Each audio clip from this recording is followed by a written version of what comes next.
Los sucesos paranormales de Adolf Hitler. El líder del Tercer Reich, cuya llegada al poder fue anunciada por varios videntes, creía que la providencia lo protegía. Considerado uno de los mayores villanos de la historia, Adolf Hitler es indicado por los historiadores como el principal responsable de la mayor tragedia del siglo XX, la Segunda Guerra Mundial. Y su fulgurante carrera de pintor aficionado, cabo de ejército y agitador de las masas a amo y señor de Alemania constituye uno de los ascensos más asombrosos de la historia. Pero, si bien muchos de sus aspectos de su vida son bastante conocidos, como su recalcitrante pangermanismo y su declarado y virulento antisemitismo, que la llevaría a declarar que el judío es y sigue siendo el enemigo del mundo, y su arma, el marxismo, una plaga de la humanidad, pocos saben que el hombre más temido del siglo XX no solo tuvo una cercana relación con la religión, sino que incluso habría pasado, según él mismo confesó, por experiencias de tipo paranormal. La voz que le salvó la vida a Hitler. Hitler consideraba desde los primeros momentos de su gobierno, el 30 de enero de 1933, cuando el mariscal Paul von Hindenburg presidió la ceremonia donde fue nombrado canciller de Alemania, que estaba predestinado por la providencia. Al respecto, Hitler narró a sus más cercanos una experiencia que le habría ocurrido durante la Primera Guerra Mundial, mientras luchaba en una trinchera. Relató que una misteriosa voz le había ordenado: levántate y vete de aquí, y justo después de obedecerle, un obús habría caído y explotado justo en el lugar donde se encontraba sentado. Este incidente no fue menor en la vida del futuro líder del Tercer Reich, pues a partir de este momento muchos de sus biógrafos sostienen que Hitler probablemente llegó a pensar seriamente en la creencia de que había sido elegido por Dios para cumplir una gran misión en la Tierra. Y aquella voz que lo salvó milagrosamente de una muerte segura en la Primera Guerra Mundial, a su juicio, bien podía ser una señal del destino. Luego de ser ascendido a cabo y a sargento y de ser premiado con 2 cruces de hierro por su valor en el campo de batalla, el 13 de octubre de 1918, poco antes del final de la guerra, la unidad donde servía la I compañía del 16 Regimiento de Infantería Bávaro de Reserva sufrió un ataque venenoso cerca de Ypres, Bélgica. El cabo austríaco quedó ciego a causa de los gases tóxicos y fue trasladado a un hospital. Increíblemente, y también atribuyéndolo a algo intangible y milagroso que lo protegía, Hitler recuperó posteriormente la vista, pero la alegría por este hecho se vio ensombrecida por malas noticias. Alemania y sus aliados habían perdido la guerra, y la monarquía había sido depuesta, proclamándose la República. Posteriormente, el Tratado de Versalles le impondría a Alemania reparaciones de guerra y sanciones económicas casi humillantes. Los vaticinios que anunciaron la llegada de Hitler al poder. En un almanaque astrológico publicado a principios de 1923, la astróloga Elisabeth Ebertin incluyó varias predicciones y pronósticos políticos para Alemania, en los cuales vaticinó el fallido Putsch de Múnich, que ocurriría poco después, y el posterior ascenso de Hitler al poder. Ebertin aseguraba que un hombre de acción nacido el 20 de abril de 1889, con el sol en grado 29 de Aries, puede exponerse a un peligro personal a causa de una acción demasiado apresurada. Sus constelaciones muestran que hay que tomar muy en serio a este hombre. Está destinado a desempeñar el papel de líder de futuras batallas. Este hombre está destinado a sacrificarse por la nación alemana. Dietrich Eckart, uno de los fundadores del Ustad, Partido Nacionalsocialista Obrero Alemán y reconocido poeta y místico alemán, afirmó por su parte que había recibido un sorprendente mensaje mientras participaba en una reunión espiritista en 1915, años antes de conocer a Hitler.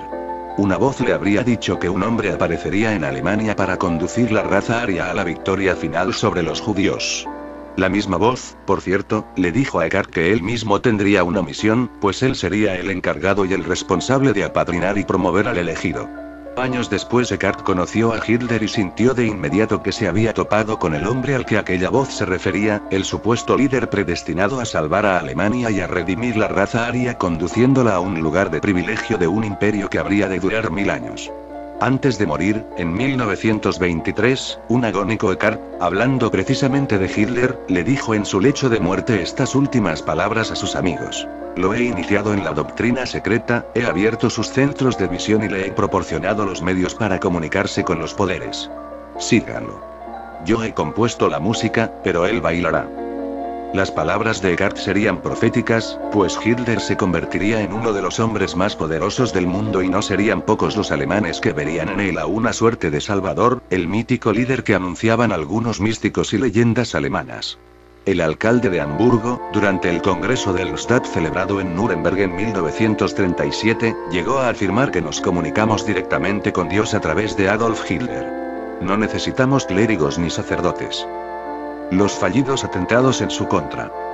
Siendo ya canciller del Tercer Reich, la supuesta buena estrella que protegía a Hitler estaba en su cenit, lo que se demostraría en los fallidos atentados que se organizaron para terminar con su vida. Se dice que fueron más de 40, de los cuales se recuerdan 6 de ellos. En noviembre de 1939, por ejemplo, George Elser, un relojero y carpintero alemán, instaló un dispositivo explosivo en una de las columnas del estrado en la cervecería Burger, lugar donde Hitler iba a dar un discurso con motivo del Putsch de 1923. Se suponía que Hitler debía terminar su alocución alrededor de las 10 de la noche, pero este, inexplicablemente, lo finalizó pasadas las 21 horas y se retiró del lugar. 13 minutos después de marcharse explotó la bomba y mató a 7 personas dejando el lugar en ruinas. Elser sería detenido y ejecutado 5 años después, en abril de 1945, en el campo de concentración de Dachau. Otro intento fallido lo realizó Fabian von Schalaberndorf, quien en marzo de 1943 instaló bombas barométricas en el Cóndor, el avión personal de Hitler, pero los artefactos no estallaron debido a la temperatura. Lo mismo sucedió con el plan de hacer volar su tren especial.